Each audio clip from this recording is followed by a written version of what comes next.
চাচা গ্রেপ্তার।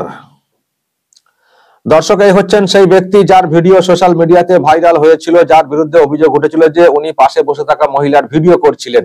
সেই মহিলার অনুমতি না নিয়েই কেন ভিডিও করছিলেন, তাতে ওই মহিলা ক্ষুব্ধ হন এবং যেভাবে ভিডিও করা হচ্ছিল সেটা শালীন ছিল না, সেটাও বলার চেষ্টা হয় এবং সেই কারণে ওই মহিলা ক্ষিপ্ত হয়ে ওই ট্রেনেতেই ওই চাচাকে মারধর করতে শুরু করেন এবং সেই সব ভিডিও সোশ্যাল মিডিয়াতে এসেছিল এবং তা নিয়ে অনেক বিতর্কও তৈরি হয়েছিল।